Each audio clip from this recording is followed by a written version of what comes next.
Welcome to ETV prime. రాను రాను చంద్రబాబు నాయుడు గారికి యూటర్న్ అనే మాట ఆయనకి చాలా చిన్న పదం అయిపోతుంది అంటున్నారు రాజకీయ పరిశీలకులు.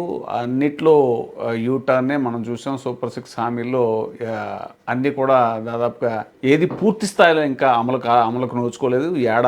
ఒక ఏడాది ఎగ్గొట్టిన తర్వాత స్టార్ట్ చేసినటువంటి తల్లికి వందనం పథకం కూడా అన్ని కోతలే.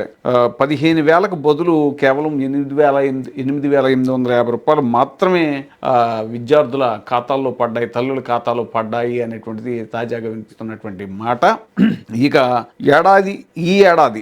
ఈ ఏడాది రాష్ట్రంలో 1 నుంచి ఇంటర్మీడియట్ వరకు చదివే పిల్లలు యూడైజ్లో 87.42 లక్షల మంది నమోదై ఉంటే 67,27,164 మందికి మాత్రమే ఈ పథకాన్ని వర్తింపజేస్తున్నట్టు ప్రభుత్వం ప్రకటించింది. అందరికీ తల్లికి వందనం ఇస్తాము అన్న హామీకి తూట్లు పొడుస్తూ ఆ తర్వాత 54,94,703 మందికి మాత్రమే పథకం ఇస్తున్నట్టుగా జీవోని విడుదల చేసింది.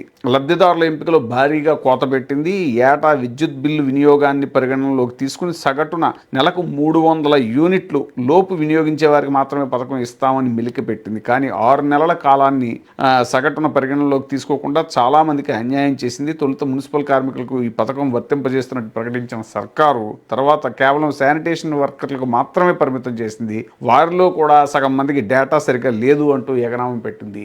మరి ఇప్పుడు చంద్రబాబు నాయుడు గారిని యూటర్న్ అనేది చాలా చిన్న పదం, ఇంకా రకరకాల టర్న్లు ఏమైనా ఉంటే అలాంటి పదంతో పిలవాలి అంటున్నారు రాజకీయ విశ్లేషకులు.